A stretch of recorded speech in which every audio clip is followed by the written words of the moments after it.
السلام علیکم۔ ویڈیو شروع کرنے سے پہلے مہربانی کر کے اس ویڈیو کو لائک کر دیں اور اسلامک ویڈیوز ڈاکٹر کو سبسکرائب کر کے بیل آئیکن ضرور آن کر دیں تاکہ آپ ہماری ہر نئی ویڈیو سب سے پہلے دیکھ سکیں۔ السلام علیکم ورحمۃ اللہ وبرکاتہ، نحمدہ ونصلی علی رسولہ الکریم، اما بعد فاعوذ باللہ من الشیطان الرجیم، بسم اللہ الرحمن الرحیم، رب اشرح لی صدری ویسر لی امری واحلل عقدۃ من لسانی یفقہوا قولی۔ آج ہم انشاءاللہ جادو سے بچنے کی اور جادو کے علاج کی دعاؤں کے بارے میں پڑھیں گے۔ الحمد للہ حمدا کثیرا طیبا مبارکا فیہ، الحمد للہ عدد ما فی السماء، الحمد للہ عدد ما فی الارض، الحمد للہ عدد ما بینہما، الحمد للہ ملء السماء، الحمد للہ ملء الارض۔ اللہ کے لیے بہت زیادہ اور بہت پاکیزہ حمد ہے، تعریف ہے، اور وہ بابرکت ہے۔ اللہ ہی کے لیے حمد ہے ان چیزوں کی تعداد کے برابر جو آسمانوں میں ہے، جس کا علم صرف اللہ ہی کو ہے۔ اللہ ہی کے لیے حمد ہے ان چیزوں کی تعداد کے برابر جو زمین میں ہے اور کوئی انسان نہیں جانتا۔ اللہ ہی کے لیے حمد ہے ان چیزوں کی تعداد کے برابر جو ان دونوں کے درمیان ہیں، کتنے ستارے، سیارے، گیلیکسیز، اور اس کے علاوہ جو ہم نہیں جانتے۔ اللہ ہی کے لیے حمد ہے جو کچھ آسمان میں ہے ان سب کو بھر کر، اور اللہ ہی کے لیے حمد ہے جو کچھ زمین میں ہے ان سب کو بھر کر، یعنی اللہ کی حمد ان سب چیزوں کو بھر دے جو زمین اور آسمان میں ہے۔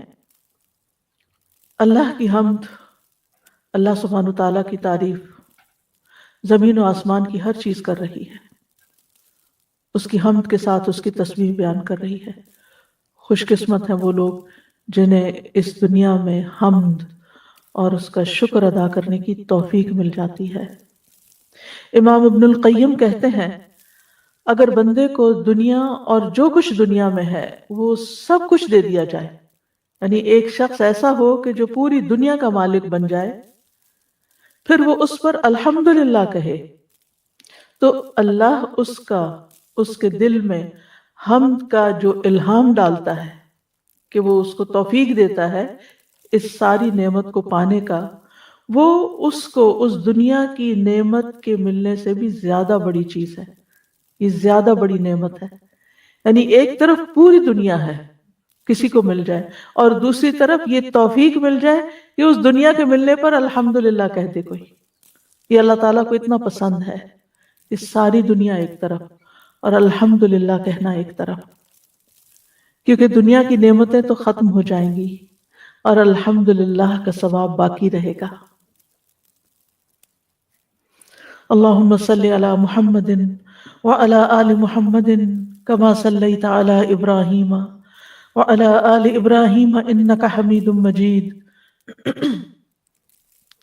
اللہم بارک علی محمد وعلی آل محمد کما بارکت علی ابراہیم وعلی آل ابراہیم انک حمید مجید۔ جادو سے حفاظت کی دعاؤں میں آج ہم ان آیات کی تلاوت کریں گے۔ جادو کے توڑ کے سلسلے میں جو آیات قرآن مجید سے ہمیں پتہ چلتی ہیں وہ سورۃ یونس کی آیات ہے نمبر 81 اور 82۔ اللہ تعالیٰ کا ارشاد ہے، فَلَمَّا أَلْقَوْا قَالَ مُوسَىٰ مَا جِئْتُمْ بِهِ السِّحْرُ إِنَّ اللَّهَ سَيُبْطِلُهُ إِنَّ اللَّهَ لَا يُصْلِحُ عَمَلَ الْمُفْسِدِينَ وَيُحِقُّ اللَّهُ الْحَقَّ بِكَلِمَاتِهِ وَلَوْ كَرِهَ الْمُجْرِمُونَ۔ پھر جب انہوں نے رسیاں ڈالی تو موسیٰ نے کہا، جو تم لائے ہو وہ تو جادو ہے، بے شک اللہ عنقریب اسے باطل کر دے گا۔ بے شک اللہ فساد کرنے والوں کا کام نہیں سنوارتا، اور اللہ حق کو اپنے کلمات سے سچا ثابت کر دیتا ہے اگرچہ مجرم ناپسند کریں۔ ان آیات کا پس منظر کچھ یوں ہے کہ موسیٰ علیہ السلام نے جب فرعون کے سامنے دعوت حق پیش کی اور اس نے انکار کیا تو پھر کھلے میدان میں آ کر مقابلہ کرنے کی بات ہوئی۔ جب فرعون نے دیکھا کہ موسیٰ علیہ السلام اللہ تعالیٰ کی عبادت کرنے اور اس کی توحید کی دعوت دینے پر مصر ہیں، اور باز نہیں آتے، تو سوچا کہ جادو کے ذریعے ان کا کام ختم کیا جائے، ان کو ہرا دیا جائے۔ تو اس نے اپنی قوم سے کہا کہ میرے پاس ہر قسم کے ماہر جادوگر لاؤ، عام جادوگر نہیں لانے، کوئی امیچور جادوگر نہیں، ایتونی بکل ساحر علیم، کہ جو اپنے فن کے ماہر و خوب جانتے ہوں۔ اب جادوگر فرعون کے پاس آ گئے، تو موسیٰ علیہ السلام نے ان سے کہا کہ تمہارے پاس جو بھی لاٹھیاں اور رسیاں ہیں، جو جادو تم بنا کے لائے ہو، اس کو زمین پہ پھینکو، دکھاؤ، اب اس کا مظاہرہ کرو۔ جب انہوں نے لاٹھیاں اور رسیاں پھینکی تو وہ لوگوں کو سانپوں کی طرح حرکت کرتی ہوئی نظر آئیں۔ اب آپ سوچیں، ایک نہیں ہزاروں سانپ اگر زمین پر بیک وقت دوڑتے ہوئے نظر آئیں تو انسان کے خوف کا کیا عالم ہوگا۔ اب جو لوگ وہ تماشا دیکھ رہے تھے وہ سب بھی ڈر گئے اور متاثر بھی ہو گئے۔ اس وقت موسیٰ علیہ السلام بھی اپنے دل میں ڈر گئے، لیکن اللہ کے حکم سے جب انہوں نے اس کے مقابلے میں اپنا عصا پھینکا تو اس نے یکا یک ان ساری رسیوں اور لاٹھیوں کو نگل لیا اور ختم کر دیا۔ اس وقت موسیٰ علیہ السلام نے کہا کہ جو کچھ تم لائے ہو، جو تم نے پھینکا ہے، یہ تو جادو ہے، اللہ اس کو ختم کر دے گا، اور اللہ اس عمل کی اصلاح نہیں کرتا جو زمین میں فساد پھیلانے کی، اس شخص کے عمل کی اصلاح نہیں کرتا جو زمین میں فساد پھیلانے کی کوشش کرتا ہے۔ اللہ تعالیٰ حق کو ثابت کرتا ہے، جو کہ میں تمہارے پاس اللہ کی طرف سے لایا ہوں، یعنی اللہ کا کلام لے کر آیا ہوں، اور اللہ اپنے کلمات اور اپنے حکم کے ساتھ حق کو باطل پر غالب کر دے گا، چاہے مجرم ناپسند ہی کیوں نہ کریں، یعنی فرعون جیسے لوگ حق کو ناپسند ہی کیوں نہ کریں، لیکن آج حق کا بول بالا ہوگا۔ تو بہرحال فلما القوا قال موسیٰ ما جئتم به السحر، جب انہوں نے اپنی رسیاں لاٹھیاں پھینک دی تو موسیٰ علیہ السلام نے کہا کہ جو تم لائے ہو یہ تو سحر ہے، یہ جادو ہے۔ تو اس سے یہ پتہ چلتا ہے کہ جادو کا بہرحال اثر انسان پر ہوتا ہے کہ انسان کو چیز کی حقیقت اور ماہیت کچھ اور نظر آنے لگتی ہے جو کہ اصل میں ہوتی نہیں ہے۔ اسی طرح جادو کے وقت جو کلمات یا کوئی منتر ایسے پڑھے جاتے ہیں، اس کا اثر بھی انسانی جسم پر ہوتا ہے، اور یہ بیماری کی ایک قسم ہوتی ہے۔ لیکن اس کے مقابلے کے لیے اللہ کا کلام کافی ہے، اور اس کا توڑ بھی اللہ کے کلام کے ساتھ ہی کرنا چاہیے۔ اسی لیے انہوں نے فرمایا ان اللہ سیبطل، یقیناً اللہ اس کو ضرور باطل کر دے گا، اس کو ختم کر دے گا، یعنی کلی طور پر مٹا دے گا، کیونکہ یہ خیال نہیں تھا، یہ ایک حقیقت تھی، حق تھا۔ اور باطل جو ہے اس کے کوئی سر پیر نہیں ہوتا، وہ تو جانے ہی کے لیے ہوتا ہے، اسے تو جانا ہی ہوتا ہے، وہ زمین میں یا کسی بھی جگہ پر جم نہیں سکتا۔ وقتی طور پر اس کا اثر ہوتا ہے لیکن وہ راسخ نہیں ہوتا۔ اور موسیٰ علیہ السلام کا یہ پورا یقین تھا، اور یقین کے ساتھ انہوں نے یہ بات کہی کہ اللہ تعالیٰ اس کو باطل کر دے گا، کیونکہ انہیں وحی کے ذریعے یہ بتا دیا گیا تھا کہ اللہ سبحانہ و تعالیٰ کی مدد آئے گی اور یہ سارا ختم ہو جائے گا۔ تو اس سے یہ پتہ چلتا ہے کہ کلام اللہ کا پڑھنے والا جتنی یقین اور کنوکشن کے ساتھ کوئی کلام پڑھے گا جادو کے توڑ کے لیے، اتنی ہی زیادہ اس کی تاثیر ہوگی۔ ان اللہ لا یصلح عمل المفسدین، بے شک اللہ مفسدین کے عمل کی اصلاح نہیں کرتا، یعنی فسادیوں کی اصلاح نہیں کرتا۔ اور اس کے بعد یعنی سب سے پہلے تو جادوگر ہے، اور اس کے بعد جو بھی لوگ زمین میں فساد کریں، جو بھی لوگ بگاڑ پیدا کریں، اللہ تعالیٰ ان کو یعنی ان کا حق پر ہونا ثابت نہیں کرتا، ان کا فساد معلوم ہو ہی جاتا ہے۔ وَيُحِقُّ اللَّهُ الْحَقَّ بِكَلِمَاتِهِ، اور اللہ اپنے کلمات، اپنے کلام کے ذریعے حق کو سچا ثابت کر دیتا ہے۔ وَلَوْ كَرِهَ الْمُجْرِمُونَ، خواہ مجرم اس کو ناپسند کریں۔ ابن ابی سلیم کہتے ہیں کہ اللہ تعالیٰ کے اذن کے ساتھ، یعنی انہیں یہ روایت پہنچی کہ اللہ تعالیٰ کے اذن کے ساتھ ان آیات میں شفا ہے، یعنی اگر کسی کو یہ شک ہو کہ اس پر جادو ہوا ہے تو ان آیات کو پڑھنا چاہیے، ان میں شفا ہے۔ آپ ایک برتن میں پانی لیں، اس پر سورۃ یونس کی یہ آیت پڑھیں، پھر اس پانی کو جادو زدہ شخص کے سر پر بہا دیں، یعنی اس کو اس سے نہلا دیں، تو اس سے اس کا توڑ ہو جائے گا۔ تو ان آیات، یہ جو آیات ابھی پڑھی گئی سورۃ یونس کی، ان سے یہ پتہ چلتا ہے کہ جادو کا سیکھنا اور سکھانا جو ہے ایک باطل کام ہے، حرام کام ہے۔ پھر یہ کہ جادوگر جو ہے وہ زمین میں فساد برپا کرتا ہے، گھروں کو بگاڑتا ہے، انسانوں کو تکلیف دیتا ہے۔ پھر یہ کہ حق کو ثابت کرنے کے لیے دشمن کا مقابلہ کرنا جائز ہے۔ پھر یہ بات بھی پتہ چلتی ہے کہ فساد کا انجام تباہی اور بربادی ہی ہوتا ہے، اور جب بھی حق باطل کے مقابلے میں کھڑا ہوتا ہے تو حق فتح یاب ہوتا ہے اور باطل بالآخر مٹ جاتا ہے۔ اسی مضمون سے ملتی جلتی ایک اور آیت ہے جو سورۃ طٰہٰ میں آتی ہے، وَأَلْقِ مَا فِي يَمِينِكَ تَلْقَفْ مَا صَنَعُوا إِنَّمَا صَنَعُوا كَيْدُ سَاحِرٍ وَلَا يُفْلِحُ السَّاحِرُ حَيْثُ أَتَىٰ، اور اسے ڈال دو جو تمہارے دائیں ہاتھ میں ہے، وہ نگل جائے گا جو کچھ انہوں نے بنایا ہے، بے شک جو کچھ انہوں نے بنایا ہے وہ ایک جادوگر کی چال ہے، اور جادوگر فلاح نہیں پا سکتا جہاں کہیں سے وہ آئے، جہاں سے بھی آئے وہ کامیاب نہیں ہو سکتا۔ یہ یقین ہونا چاہیے دل میں۔ تو اس سے یہ پتہ چلتا ہے وہ یہ موسیٰ علیہ السلام سے اللہ تعالیٰ فرما رہے ہیں، القی پھینک دو، ڈال دو، کیا؟ ما فی یمینک، جو تمہارے دائیں ہاتھ میں، کیا؟ عصا، جو اللہ تعالیٰ نے موسیٰ علیہ السلام کو ایک معجزے کے طور پر عطا کیا تھا۔ تلقف، نگل جائے گا، ہڑپ کر لے گا، یعنی تیز رفتاری کے ساتھ وہ اس کو نگلتا چلا جائے گا، مہارت کے ساتھ اس کو پکڑ لے گا۔ ما صنعوا، جو انہوں نے جادو بنا رکھا ہے۔ انما صنعوا کید ساحر، یہ تو ساحر کا کرتب ہے، ساحر کی چال ہے جو کچھ انہوں نے دکھایا ہے۔ اس کا تعلق حقیقت سے نہیں، اس کا تعلق فریب نظر سے ہے، یعنی جادوگر جو کرتا ہے وہ نظر کو دھوکہ دیتا ہے، چیز کی ماہیت نہیں بدلتی، وہ رسی اصل میں سانپ نہیں بنی تھی، یہ صرف ایسا کلام پڑھا تھا انہوں نے کہ جس سے دیکھنے والوں کی نگاہ کو دھوکہ ہو گیا تھا، وہ رسیوں کو سانپ سمجھ رہے تھے۔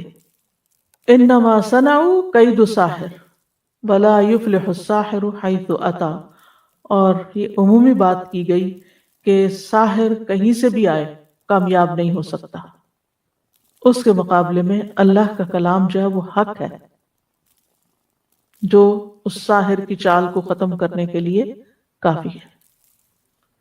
لیکن بات یہ ہے کہ کلام تو قرآن مجید سارے کا سارا ہی شفا ہے۔ وَنُنَزِّلُ مِنَ الْقُرْآنِ مَا هُوَ شِفَاءٌ وَرَحْمَةٌ، ہم قرآن میں وہ چیز اتارتے ہیں جو شفا اور رحمت ہے۔ لیکن ہر انسان کا مزاج الگ ہوتا ہے، کسی پہ کوئی آیت اثر کرتی ہے، کسی کو کوئی آیت فائدہ دیتی۔ کچھ لوگ ہوتے ہیں ان کو کسی خاص پیغمبر کا ذکر جب آتا ہے تو ان کا دل پگھلنے لگتا ہے، کسی خاص پیغمبر کا ذکر آتا ہے تو ان کے اندر ایک طاقت آنے لگتی ہے۔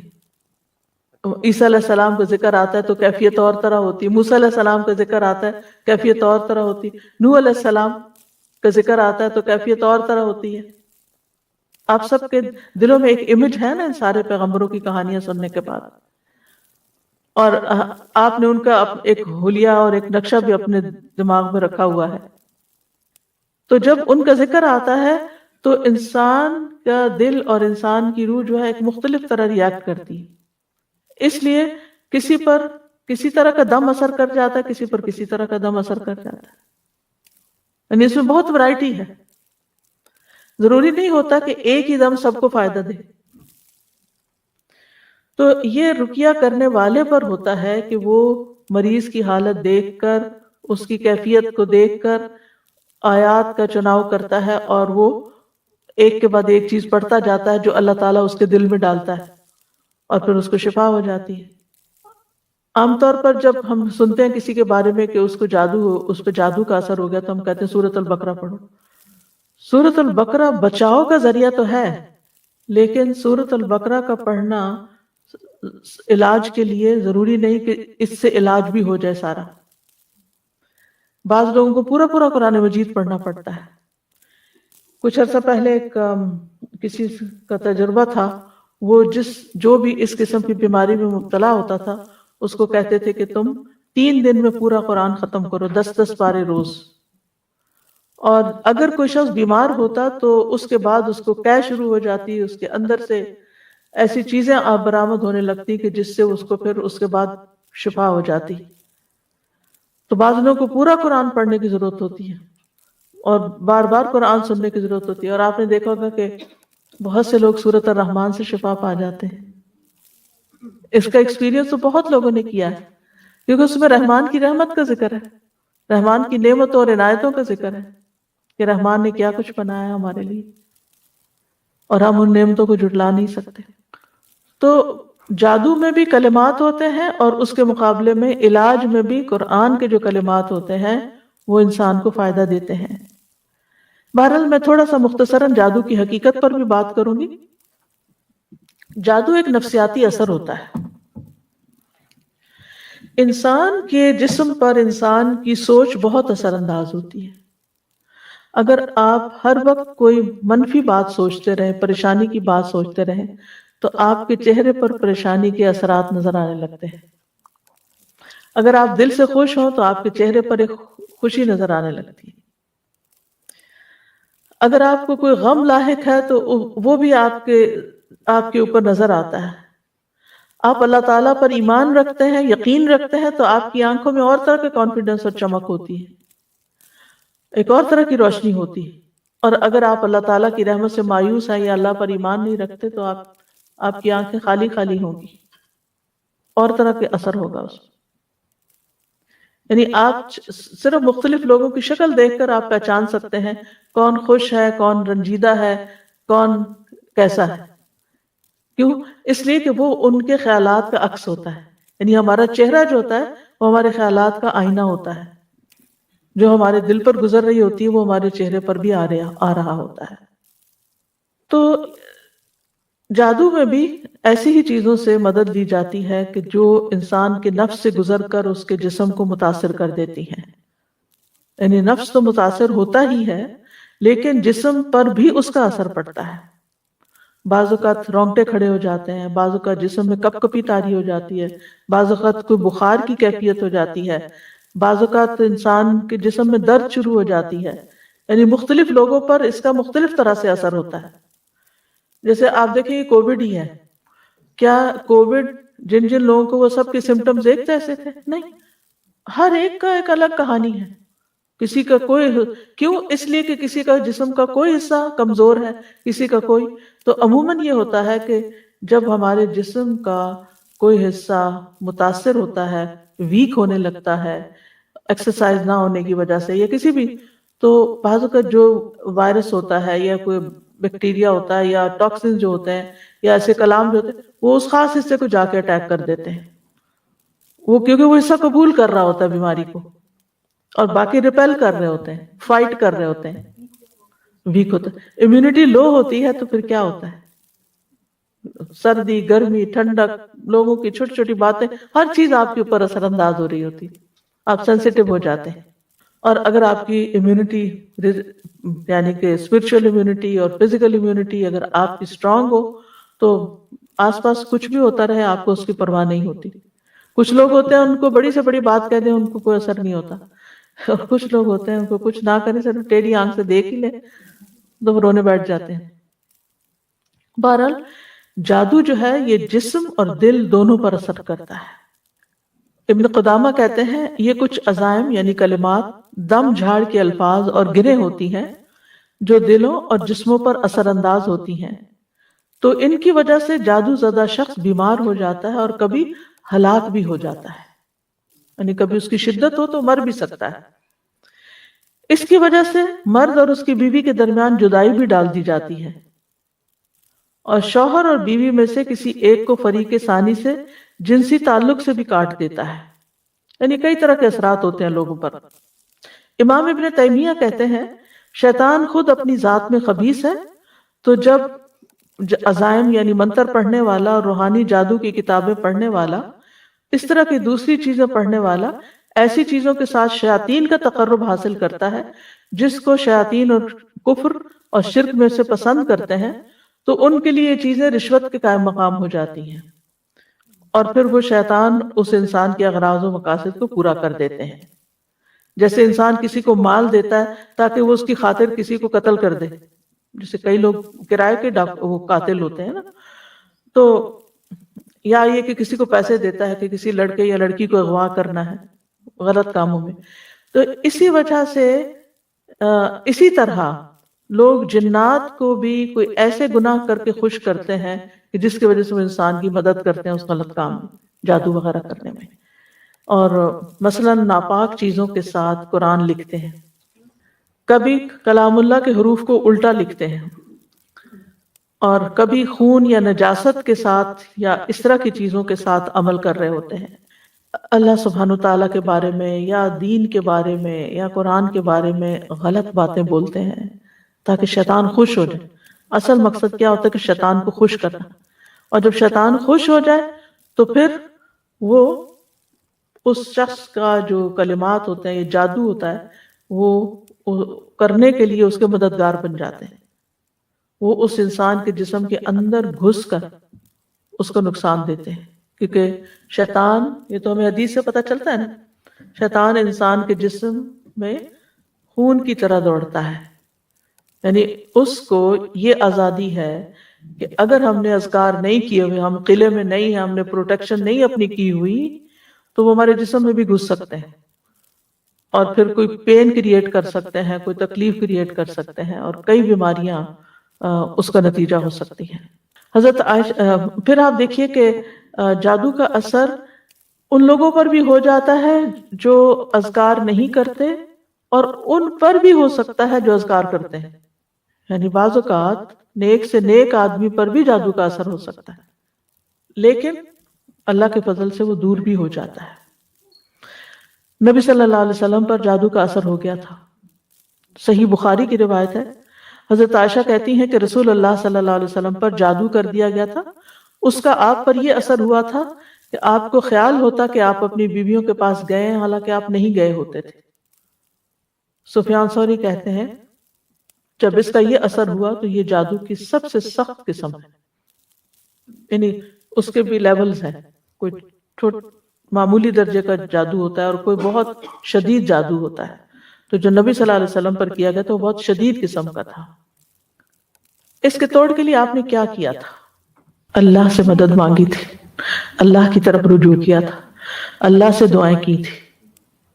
بعض روایت میں آتا ہے 3 مہینے یا بعد میں 6، یعنی کہ کچھ عرصہ تک آپ اس کے اثر میں رہتے، اور اس دوران پھر آپ اللہ سے پوچھتے رہے کہ مجھے کیا ہوا ہے، میری مدد کیجیے۔ ہمیں اگر کوئی پتہ چلے کہ ہمیں کوئی ایسی تکلیف ہے کہ جو نہ کسی ٹیسٹ میں پتہ چل رہی ہے، نہ کچھ، کوئی ایسی انہونی بیماری ہے کہ جس کی کوئی سمجھ نہیں آ رہی، ہم کیا کرتے ہیں پھر اس کے بعد؟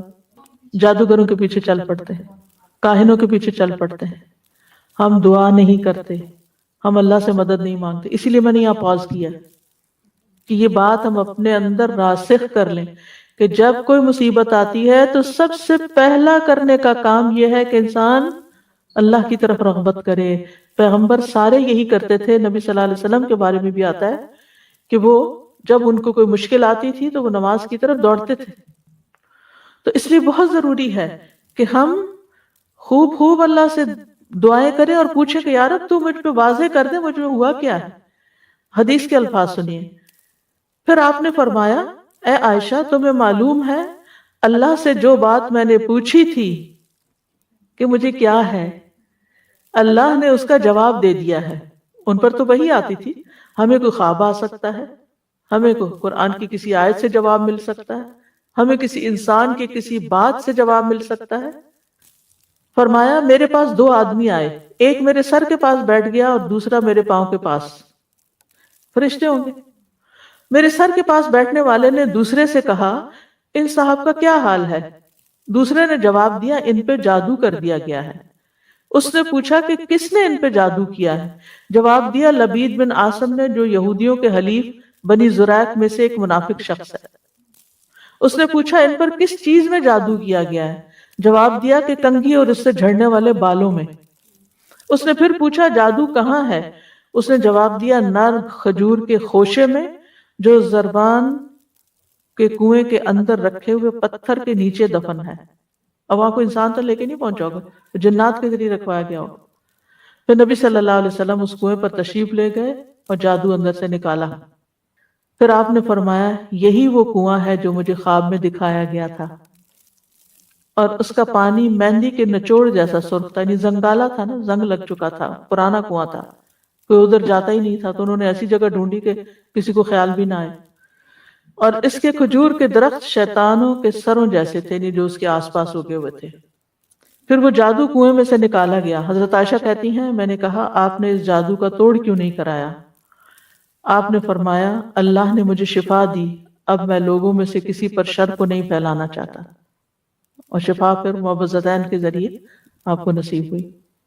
تو آپ دیکھیے کہ اللہ کے رسول صلی اللہ علیہ وسلم پر ایک تکلیف آئی عملی طور پر، کیونکہ اس معاملے میں دو ایکسٹریمز ہیں جادو کے ماننے نہ ماننے کے معاملے میں. کچھ لوگ ہر چھوٹی بڑی چیز کو جادو قرار دیتے ہیں، اور کچھ لوگ سرے سے نہیں مانتے. میں جانتی ہوں کچھ ایسے لوگوں کو، وہ کہتے ہیں ہم جادو پہ بلیو نہیں کرتے، جادو کوئی چیز نہیں ہے. اور اگر کوئی جادو کی وجہ سے کسی تکلیف میں مبتلا ہے تو کہتے ہیں یہ ایسے ہی بہانے کرتے ہیں کہ ان کو یہ تکلیف ہے وہ تکلیف، کچھ نہیں ہے ان کو، یہ نہیں ہو سکتا. نہیں، پاسبلٹی ہے. تو علاج کرانے میں کوئی حرج نہیں. اور اللہ کے کلام سے اگر آپ علاج کراتے ہیں تو اللہ کا کلام آپ کو کیا نقصان دیتا ہے؟ اگر فائدہ نہ بھی ہوا اول تو ہوگا، اور وہ جتنا آپ کو یقین ہے نا اس کے مطابق ہی فائدہ ہوگا، کیونکہ یہ بھی ایک نفسیاتی اثر ہوتا ہے، یہ ایک نفسیاتی علاج ہوتا ہے. اسی طرح حضرت عائشہ رضی اللہ تعالی عنہ بیمار ہو گئی، اور ان کی بیماری کا دورانیہ بہت لمبا ہو گیا، یعنی بیماری ختم ہی نہیں ہو رہی تھی. اسی دوران مدینہ میں ایک طبیب آیا. حضرت عائشہ کے بھتیجے اس کے پاس گئے اور اس سے حضرت عائشہ کی بیماری کے متعلق پوچھا کہ یہ سمٹمز ہیں، انہیں کیا ہے؟ اس نے کہا تم جس عورت کی یہ کیفیت بتا رہے ہو اس پر تو جادو کیا گیا ہے، اس پر اس کی باندھی نے جادو کرایا. اب آپ سوچ رہے ہوں گے کہ اس کو غیب کا علم کیسے ہو گیا؟ غیب کا علم نہیں ہوتا، وہ سمٹمز ہوتی ہیں ان سے چیز پتہ چلتی ہے. اس باندھی نے اقرار کر لیا کہ ہاں میں نے آپ پر سحر کروایا ہے. اچھا، اب جس طرح کی علامت، کیونکہ یہ لوگ ماہر ہوتے ہیں نا، انہوں نے اتنے کیسز دیکھے ہوتے ہیں، اس سے وہ اتنا کچھ لرن کر چکے ہوتے ہیں، وہ اپنے تجربے کی بنا پہ بولتے ہیں، غیب کے علم کی بنا پر نہیں. کیونکہ بعض لوگ قرآن سے بھی علاج کرتے ہیں تو وہ تھوڑا سا آپ کو اشارہ دے دیتے ہیں کہ یہ نظر لگ رہی ہے، یہ جادو کی قسم ہے، یا وٹ ایور جو بھی ان کا تجربہ ہوتا ہے. تو آپ کہتے ہیں ان کو کیسے پتہ چل گیا کہ یہ کوئی غیب کا علم رکھتے ہیں؟ بالکل نہیں غیب کا علم رکھتے، لیکن بعض اوقات تجربے سے یہ باتیں پتہ چلتی ہیں. جیسے عام حکیم بھی ہوتے ہیں. پہلے زمانے میں ٹیسٹنگ لیبارٹریز کہاں ہوتی تھی؟ کوئی بلڈ ٹیسٹ ہوتے تھے لوگوں کے یا کچھ بھی نہیں. وہ کہاں سے پتہ چلتا تھا؟ وہ کہتے تھے اس میں خون کی کمی ہے، یعنی ریڈ سیلز کم ہے، اس کو صفرا ہے، اس کو فلاں ہے، اس کو فلاں ہے، اس کو اعصابی کمزوری، اس کو وہ آنکھوں کو دیکھ کر، آنکھوں کا رنگ دیکھ کر، چہرے کی حالت دیکھ کر، نبض دیکھ کر، سمٹمز پوچھ کر. ہومیوپیتھک میں تو آپ دیکھیں سارا علاج ہی اونلی سمٹمز بیسڈ ہے کہ آپ کو کیا اچھا لگتا، کیا اچھا نہیں لگتا، بھوک لگتی ہے کہ نہیں لگتی، پیاس لگتی ہے نہیں لگتی. وہ تو اتنی چھوٹی باتیں پوچھتے ہیں، تو اس کی بنا پر پھر وہ دوائی سجیسٹ کر دیتے ہیں. تو وہ دوا جو ہوتی ہے وہ ٹیسٹڈ ہوتی ہے کہ اگر جیسے کسی کو کھلائے گی تو اس کے اندر کیا چیزیں پیدا ہوئی، تو پھر وہ اسی سے اس کا توڑ بھی کرتے ہیں. تو بہرحال اس باندھی نے اقرار کر لیا اور کہا میں نے آپ پہ سحر کیا، میں چاہتی تھی کہ آپ فوت ہو جائیں تو میں آزاد ہو جاؤں، کیونکہ حضرت عائشہ نے اس سے کہہ رکھا تھا کہ میرے مرنے کے بعد تم آزاد ہو جاؤ گی. تو ان قریب کے کسی شخص نے کیا نا جو ہر وقت خدمت میں ہے. یعنی جادو کی یہ قسم کوئی دور والا آ کے نہیں کر سکتا. انہوں نے پوچھا ہوگا کون رہتا ہے ساتھ؟ نبی صلی اللہ علیہ وسلم تو بہت ہو چکے، ان کے ساتھ کون رہتا ہے، ان کے گھر میں کون رہتا ہے؟ تو وہ یعنی کہ وہ جادو کی جو سمٹم، جو بیماری کی سمٹمز ہوتی ہیں نا، اس سے وہ اندازہ لگا لیتے ہیں کہ یہ کس درجے کا جادو ہے، سخت ہے یا ہلکا ہے، یا کوئی قریب والا کر سکتا ہے یا دور والا کر سکتا ہے. تو وہ بتایا گیا ہوگا کہ گھر میں فلاں ہے، تو کہا کہ اسی کا کام ہے، اور پھر اس سے پوچھا گیا تو بات بھی سچ نکلی. حضرت عائشہ نے حقیقت سامنے جب آئی تو فرمایا اس باندی کو عرب میں سب سے طاقتور لوگوں کے ہاتھ بیچ دو اور اس کی قیمت اس جیسی ایک باندی پر خرچ کر دو، یعنی کسی کو دے دو۔ بہرحال جادو کرنا جو ہے ہمارے دین میں حرام ہے اور اس کو کفر بھی کہا گیا ہے۔ اہل کتاب جو تھے وہ اللہ کی کتاب چھوڑ کر جادو کے پیچھے پڑ گئے تھے، وہ جادو اور شیطان پر ایمان رکھتے تھے۔ بہرحال جادو کرنا جو ہے اس کے بارے میں حدیث میں آتا ہے کہ 7 گناہ جو ہیں وہ ہلاک کرنے والے، اور ان میں سے ایک جادو سیکھنا۔ نبی صلی اللہ علیہ وسلم نے فرمایا تباہ کرنے والی چیزوں سے بچو، اللہ کے ساتھ شرک کرنے اور جادو کرنے کرانے سے۔ رسول اللہ صلی اللہ علیہ وسلم نے یہ بھی فرمایا کہ جادو کرنے اور کروانے والا ہم میں سے نہیں، یعنی اس کا دین سے اسلام سے کوئی تعلق نہیں، یعنی مسلمان یہ کام نہیں کر سکتا۔ پھر اسی طرح علم نجوم کو بھی جادو کی ایک قسم قرار دیا گیا۔ رسول اللہ صلی اللہ علیہ وسلم نے فرمایا جس شخص نے علم نجوم میں سے کچھ حاصل کیا اس نے جادو کا ایک حصہ سیکھ لیا، جتنا زیادہ سیکھے گا اتنا ہی زیادہ جادو میں مبتلا ہوگا۔ تو اس سے یہ پتا چلتا ہے کہ اس میں ستاروں سے بھی کچھ مدد لی جاتی ہے یا کچھ حساب کتاب رکھا جاتا ہے۔ رسول اللہ صلی اللہ علیہ وسلم نے فرمایا عادی شرابی، یعنی جو مرتے دم تک شراب نہ چھوڑے، جادو پر ایمان رکھنے والا، یعنی کرنے کرانے والا یا سیکھنے والا یا سکھانے والا، اور قطع رحمی کرنے والا جنت میں داخل نہ ہوگا۔ اگر لا الہ الا اللہ پڑھتا تو ہو سکتا ہے کہ پھر سزا بھگت کے جائے، اللہ رحم کر دے۔ اسلام میں جادو کرنے والی کی سزا کیا ہے کہ اس کو قتل کر دیا جائے، چھوڑا نہ جائے، تاکہ اس مرض کا خاتمہ کیا جائے، کیونکہ اگر وہ زندہ رات ہو سکتا خود نہ کرے، کسی اور کو سکھا دے۔ اور جب لوگوں کو پتہ چلتا ہے نا کہ اس کا جادو چلتا ہے یا یہ جادو کرنے کا لوگ نہیں اس کو چھوڑتے، اور پھر وہ واپس پلٹ آتا ہے اسی چیز پر۔ بجالہ کہتے ہیں کہ ہمارے پاس حضرت عمر کا خط ان کی وفات سے 1 سال پہلے آیا، اس میں لکھا تھا ہر جادوگر کو قتل کر دو۔ حضرت عمر نے حکم دیا تھا، تو ہم نے ایک دن میں 3 جادوگر مار ڈالے۔ جادو کرنے کی مختلف وجوہات ہوتی ہیں، عموماً دشمنی، حسد، رنجش یا کسی سے انتقام لینے کے لیے جادو کیا کرایا جاتا ہے۔ اس کا مقصد ہوتا ہے کہ دوسرے کو کسی ذہنی یا جسمانی بیماری میں مبتلا کر دیا جائے، کوئی کسی کام کے قابل نہ رہے، یا اگر کچھ لوگ مل کے کوئی بزنس کر رہے ہیں اور وہ بزنس بہت فلرش کر رہا ہے تو دوسروں کو حسد ہو جاتا ہے کہ ان کو توڑو، آپس میں ان کے درمیان پھوٹ ڈالو تاکہ یہ الگ الگ ہو جائیں گے تو یہ کام کاروبار بھی بیٹھ جائے گا۔ اسی طرح میاں بیوی میں تفریق ڈالنا، والدین اور اولاد کے بیچ میں لڑائیاں ڈلوانا، پڑوسیوں میں فساد، دوستوں میں جدائی، بہن بھائیوں کے بیچ میں نفرت، رشتوں، اولاد یا کاروبار میں رکاوٹ یا بندش ڈالنا، یہ عام طور پر جادو کے مقاصد ہوتے ہیں۔ پھر جادو کی کئی اقسام ہیں۔ کچھ جادو انسان کو مار ڈالتے ہیں، یعنی ایسی بیماری لگ جاتی ہے انسان کو تو سروائیو بھی نہیں کر سکتا۔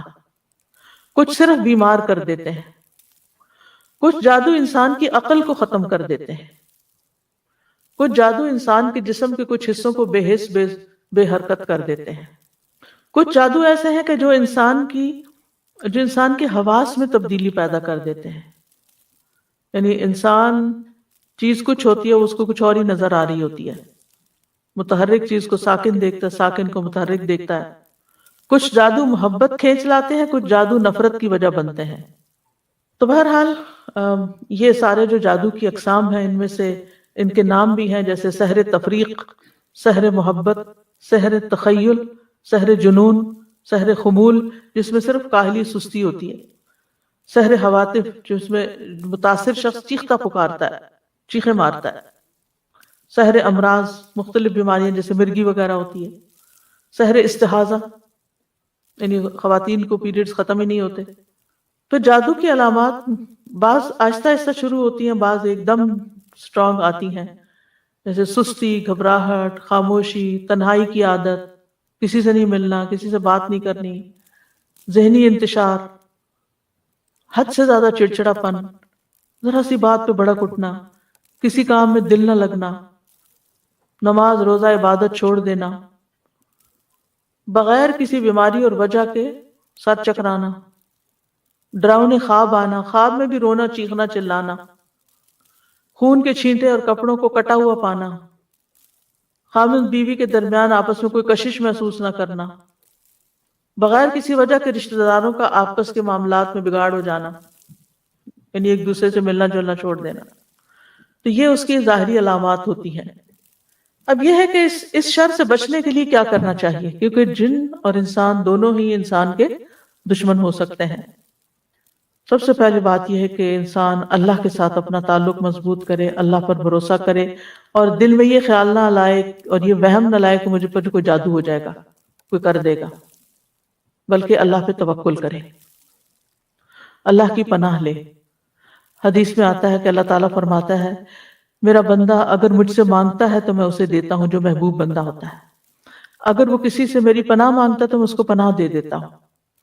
پھر اللہ تعالیٰ کے احکامات کی حفاظت، حدیث میں آتا ہے احفظ اللہ یحفظ کا، تم اللہ کے احکام کی حفاظت کرو، اللہ تمہاری حفاظت کرے گا۔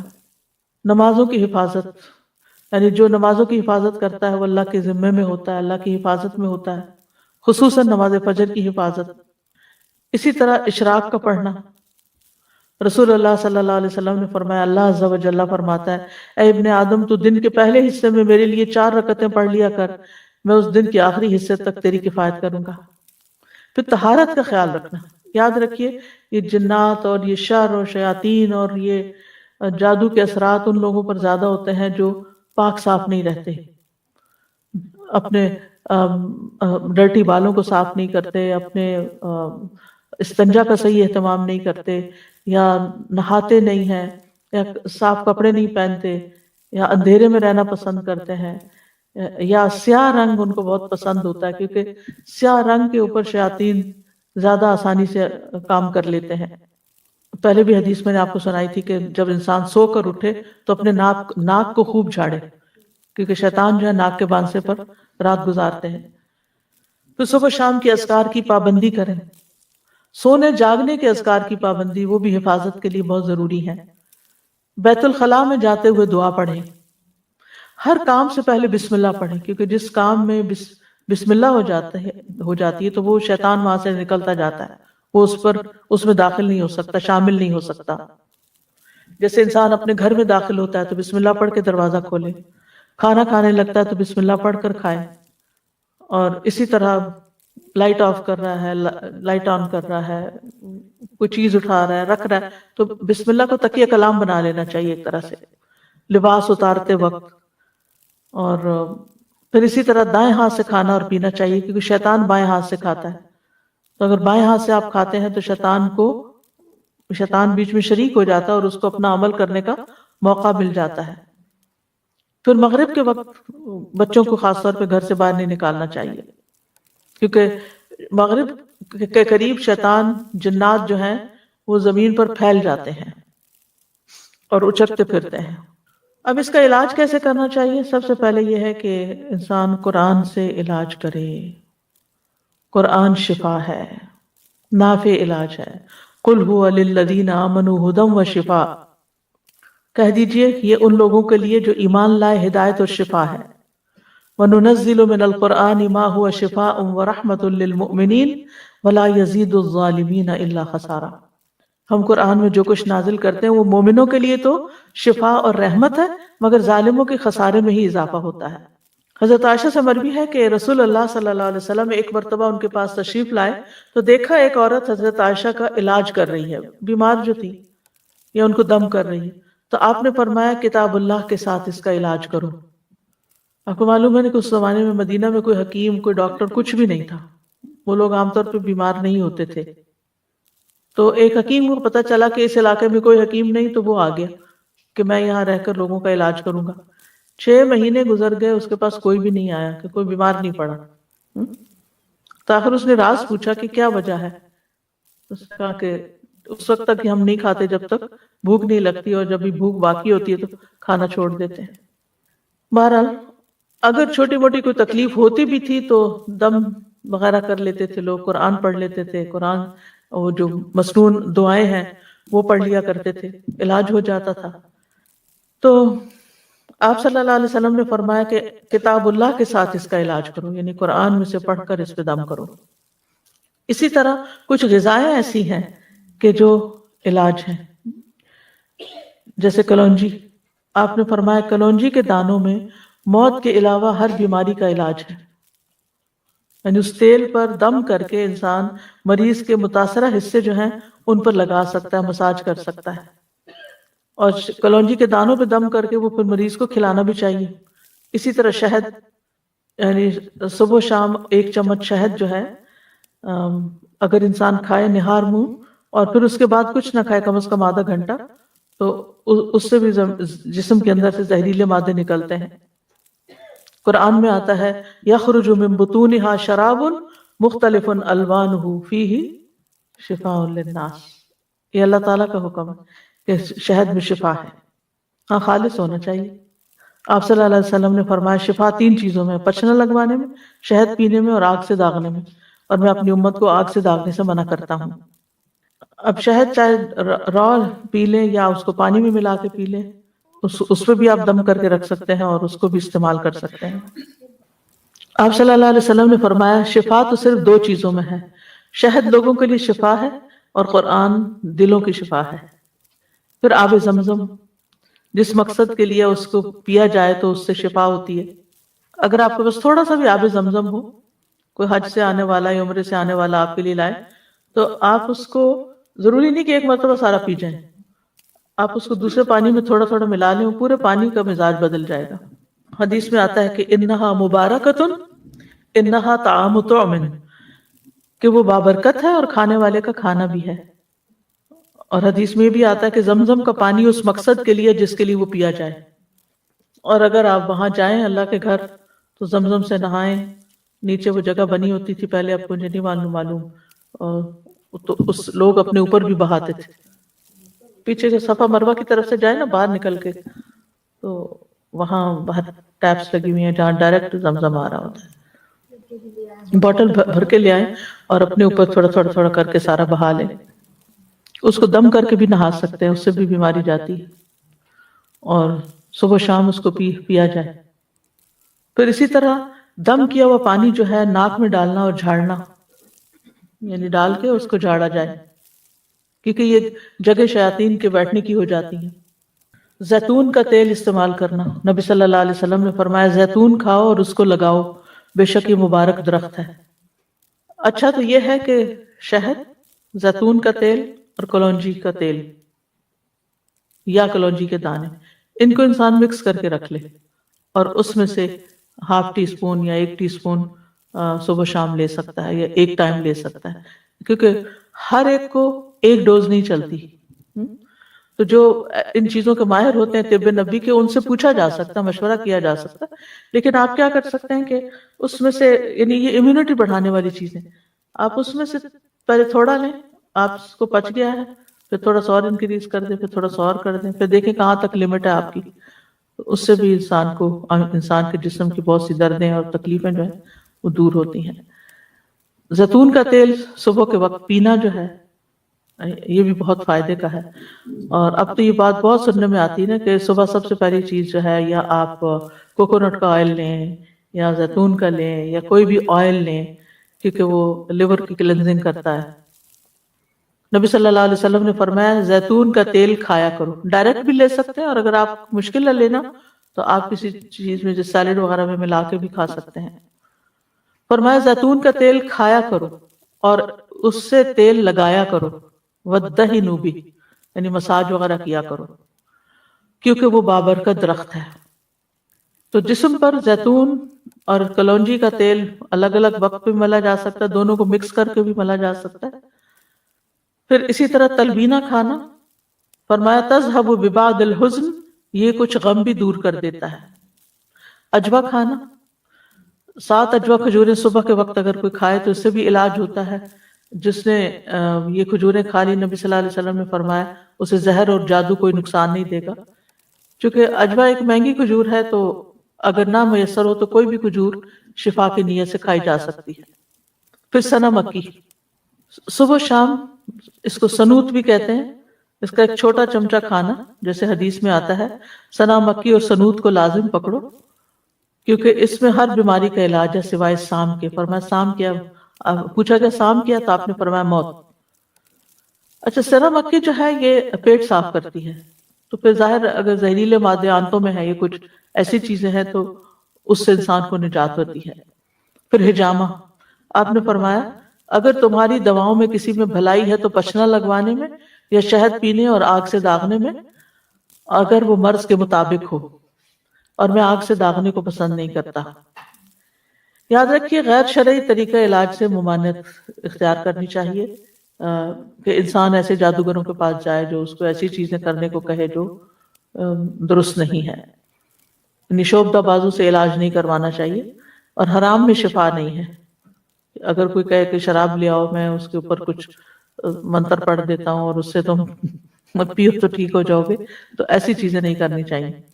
پھر جادو کا علاج جادو سے نہیں کرنا چاہیے، یعنی کچھ لوگ جادوگروں کے پاس چلے جاتے ہیں اور وہ ان کے جادو کا توڑ کرتے ہیں جادو کے ذریعے۔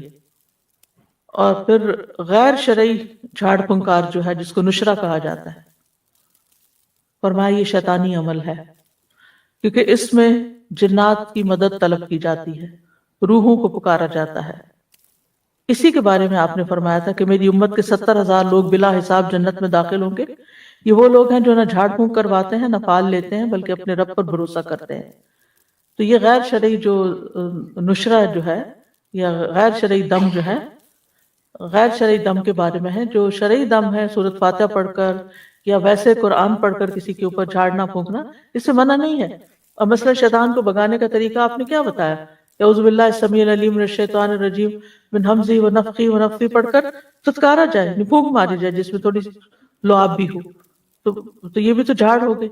خود نبی صلی اللہ علیہ وسلم جب بیمار تھے تو اپنے ہاتھوں پر معوذتین پڑھ کر پھونک مار کر سارے جسم کے اوپر اپنے ہاتھ پھیرتے تھے۔ جب کسی مریض کے پاس جاتے تو اس کے اوپر ہاتھ پھیر کر اس کے اوپر اللہ کا ذکر پڑھتے۔ یہی رقیہ ہوتا ہے، یہی دم ہوتا ہے۔ لیکن کاہنوں اور نجومیوں کے پاس نہیں جانا چاہیے، اور تعویذ وغیرہ سے بچنا چاہیے۔ جی ہاں، جھوٹے پیر فقیر جو ہوتے ہیں ان کے پاس نہیں جانا چاہیے۔ عبداللہ رضی اللہ عنہ کہتے ہیں میں نے رسول اللہ صلی اللہ علیہ وسلم کو یہ فرماتے ہوئے سنا کہ جھاڑ پھونک، تعویذ اور گنڈے سب شرک ہیں۔ اب یہ جو صحیح والی جھاڑ پھونک ہے وہ منع نہیں ہے، جو نشرہ ہے اس کی بات ہو رہی ہے۔ کہتی ہیں میں نے کہا آپ یہ کیا کہہ رہے ہیں؟ اللہ کی قسم میری آنکھ بہتی تھی، میں فلاں یہودی کے پاس جاتی، وہ اس پہ دم کرتا، وہ ٹھیک ہو جاتی۔ تو عبداللہ بن مسعود نے فرمایا یہ شیطانی عمل ہے، شیطان اپنے ہاتھ سے اسے دھنساتا، جب تم اس پہ دم کراتی تو وہ باز آ جاتا۔ تمہارے لیے تو یہی کافی ہے کہ تم وہ دعا پڑھ لیا کرو جو رسول اللہ صلی اللہ علیہ وسلم پڑھتے تھے کہ اے لوگوں کے رب اس تکلیف کو دور فرما، مجھے شفا عطا فرما، تو ہی شفا دینے والا ہے، تیرے علاوہ کسی کی شفا کچھ نہیں، ایسی شفا عطا فرما جو بیماری کا نام و نشان نہ چھوڑے۔ اذهب البأس رب الناس واشف انت الشافی لا شفاء الا شفاؤک اشف شفاء لا یغادر سقما۔ پھر اسی طرح جادو سے حفاظت کے لیے اور جادو کے علاج کے لیے سورۃ الفاتحہ جو ہے یہ بہت فائدے کی ہے۔ اور اس کی دلیل کیا ہے؟ ابو سعید خدری کہتے ہیں کہ نبی صلی اللہ علیہ وسلم کے چند صحابہ عرب کے قبیلوں میں سے ایک قبیلے کے پاس سے گزرے تو قبیلہ والوں نے ان کی ضیافت نہیں کی۔ کچھ دیر بعد اس قبیلے کے سردار کو بچھو نے کاٹ لیا۔ قبیلے والوں نے کہا کہ آپ لوگوں کے پاس کوئی دوا یا کوئی دم کرنے والا ہے؟ تو صحابہ نے کہا کہ تم نے ہماری ضیافت نہیں کی، اب ہم اس وقت تک دم نہیں کریں گے جب تک تم ہمارے لیے اس کی مزدوری مقرر نہ کرو۔ یہیں سے راقی حضرات جو ہیں وہ اس کا وہ لیتے ہیں، دلیل لیتے ہیں کہ راقی جو ہے وہ اجرت لے سکتا ہے۔ چنانچہ ان لوگوں نے چند بکریاں دینی منظور کر لی۔ پھر ابو سعید خدری سورۃ الفاتحہ پڑھنے لگے اور اپنا لعاب بھی اس جگہ پر ڈالنے لگے۔ اس سے وہ شخص اسی وقت ٹھیک ہو گیا، تندرست ہو گیا۔ چنانچہ قبیلے والے بکریاں لے کر آئے، لیکن صحابہ نے کہا جب تک ہم نبی صلی اللہ علیہ وسلم سے پوچھ نہ لیں ہم بکریاں نہیں لے سکتے۔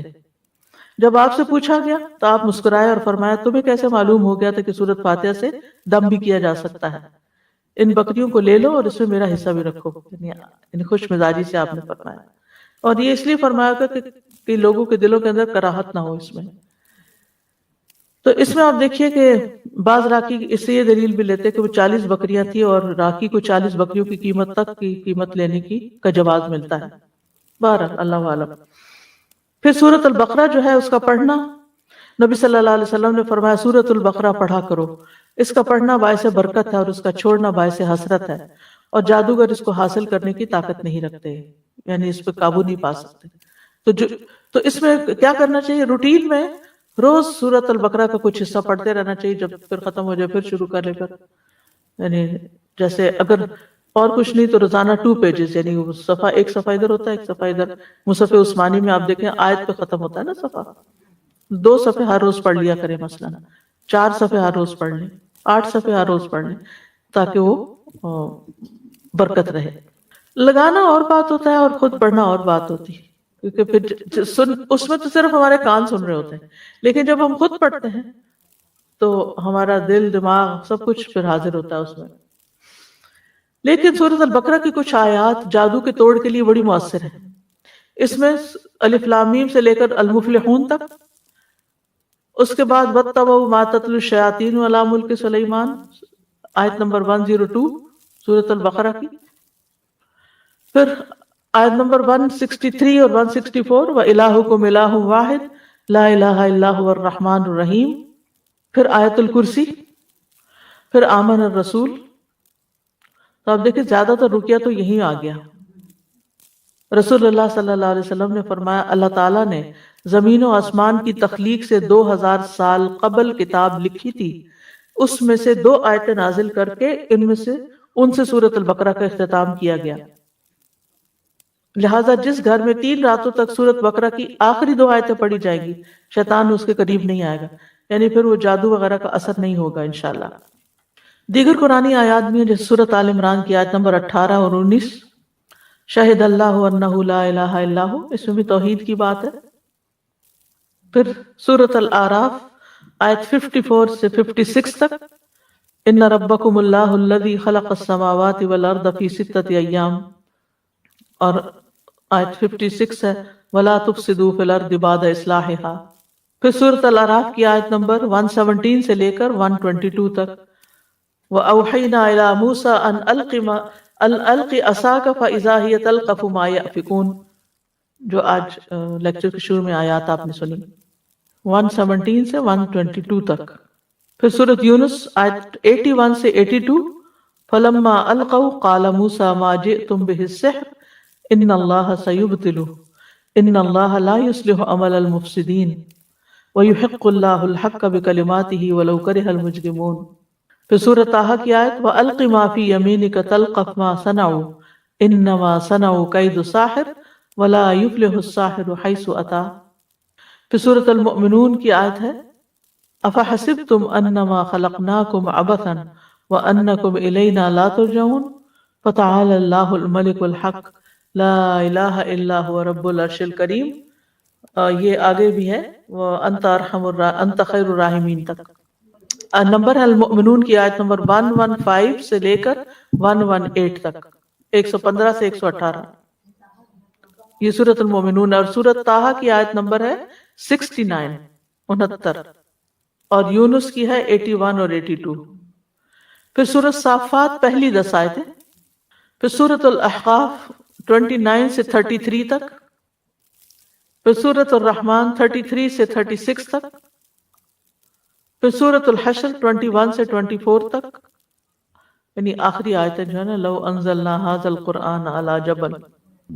پھر اس کے بعد سورۃ التغابن آیت 14 سے 16 تک، پھر ہے سورۃ الجن آیت نمبر 1 سے 9 تک، پھر معوذات قل هو اللہ احد، قل اعوذ برب الفلق، قل اعوذ برب الناس، پھر کچھ مسنون دعائیں بھی ہیں۔ اعوذ بکلمات اللہ التامات التی لا یجاوزہن بر ولا فاجر من شر ما خلق وذرأ وبرأ ومن شر ما ينزل من السماء ومن شر ما يعرج فيها ومن شر ما ذرأ في الأرض ومن شر ما يخرج منها ومن شر فتن الليل والنهار ومن شر كل طارق إلا طارق يطرق بخير يا رحمن۔ میں اللہ کے کامل کلمات کے ساتھ پناہ پکڑتا ہوں جن سے آگے نہ تو کوئی نیک اور نہ ہی کوئی برا شخص بڑھ سکتا ہے، ہر اس چیز کے شر سے جس کو اس نے بنایا، پیدا کیا اور پھیلایا، ہر اس چیز کے شر سے جو آسمان سے اترتی ہے، اور اس چیز کے شر سے جو اس میں چڑھتی ہے، اور اس چیز کے شر سے جسے اس نے زمین میں پیدا کیا، اور اس چیز کے شر سے جو اس سے نکلتا ہے، اور رات اور دن کے فتنوں کے شر سے، اور رات کو آنے والے کے شر سے، سوائے اس کے جو خیر کے ساتھ آئے، اے رحم فرمانے والے۔ یہ جو ہے جبریل علیہ السلام کی سکھائی ہوئی دعا ہے۔ ابو تیاح کہتے ہیں کہ ایک آدمی نے عبد الرحمن بن خنبش سے پوچھا کہ رسول اللہ صلی اللہ علیہ وسلم نے اس وقت کیا کیا جب ان کے پاس شیاطین آئے؟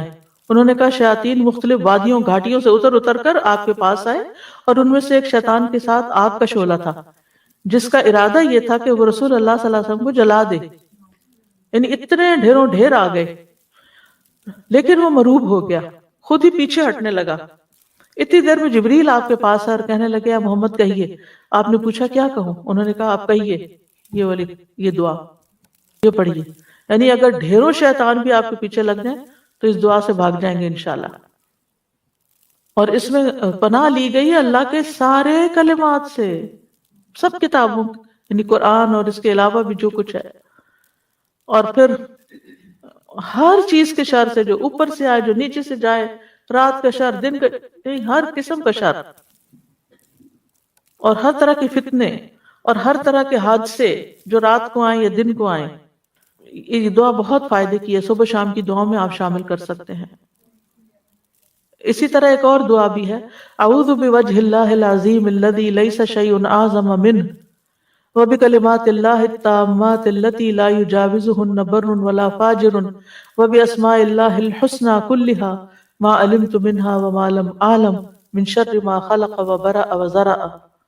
میں اللہ کے عظیم چہرے کی پناہ پکڑتا ہوں جس سے عظیم کوئی اور چیز نہیں، اور اس کے مکمل کلمات کے ساتھ پناہ لیتا ہوں جن سے آگے کوئی نیک یا بد بڑھ ہی نہیں سکتا، اور اس کے تمام اسماء حسنہ کے ساتھ پناہ لیتا ہوں، جن کو میں جانتا ہوں، جن کو میں جانتا بھی نہیں ہوں۔ کس سے؟ ہر اس چیز کے شر سے جس کو اس نے بنایا، پیدا کیا اور پھیلا دیا۔ بات ہی ختم، کوئی چیز بچی نہیں۔ کعب الاحبار کہتے ہیں اگر میں یہ چند کلمات نہ پڑھتا تو یہودی مجھے گدھا بنا دیتے ہیں، یعنی یہ حضرت کعب الاحبار جو ایک یہودی عالم تھے وہ پڑھا کرتے تھے، کیونکہ یہود بہت زیادہ جادو میں پڑ گئے تھے، تو اس کا انہوں نے توڑ بتایا۔ پھر اعوذ بکلمات اللہ التامۃ من غضبہ وشر عبادہ ومن ھمزات الشیاطین وان یحضرون۔ میں اللہ کے تمام کلمات کی پناہ میں آتا ہوں اس کی ناراضگی سے، اس کے بندوں کی شرارتوں سے، شیطانوں کے وسوسوں سے، اور اس بات سے کہ وہ میرے پاس آئیں۔ پھر اعوذ بکلمات اللہ التامۃ من کل شیطان وہامۃ ومن کل عین لامۃ۔ میں پناہ پکڑتا ہوں اللہ کے پورے کلمات کے ذریعے اور ہر ایک شیطان سے اور ہر زہریلے جانور سے، جیسے سانپ، بچھو وغیرہ، اور ہر نقصان پہنچانے والی بری نظر سے۔ پھر 3 دفعہ شام کے وقت اعوذ بکلمات اللہ التامات من شر ما خلق، اور بسم اللہ الذی لا یضر مع اسمہ شیء فی الارض ولا فی السماء وهو السمیع العلیم۔ پھر اسی طرح اگر آپ دوسرے کو دم کر رہے ہیں تو اللہم رب الناس مذہب البأس اشفی انت الشافی لا شفاء الا شفاء الا انت شفاء لا یغادر سقما، یہ صحیح بخاری کی روایت ہے۔ پھر اذہب البأس رب الناس انت الطبیب وانت الشافی، اے اللہ جو لوگوں کا رب ہے، تکلیف دور کر دے، تو ہی طبیب، تو ہی شفا دینے والا ہے۔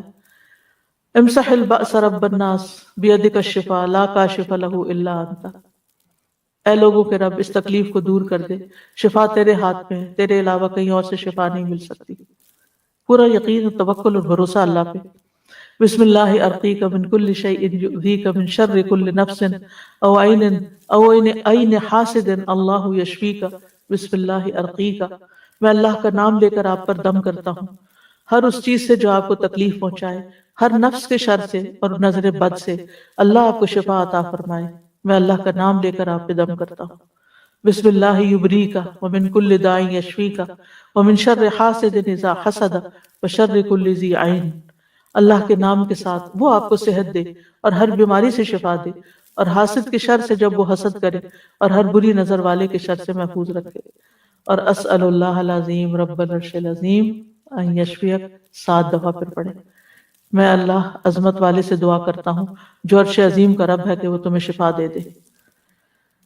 تو یہ ہے علاج، آپ خود بھی کریں، اگر نہیں کام چلتا تو پھر کسی ماہر راقی سے بھی کروا سکتے ہیں علاج، لیکن توڑ اللہ کے کلام میں ہی ہے، جو کہ جائز بھی ہے اور فائدہ مند بھی ہے، کیونکہ غلط طریقوں سے جادو کا توڑ جادو سے کرانا جو ہے یہ منع ہے، اور بعض اوقات وہ جنات کو اس طرح مدد کے لیے پکارتے ہیں کہ جس میں شرک کا پہلو بھی آ جاتا ہے۔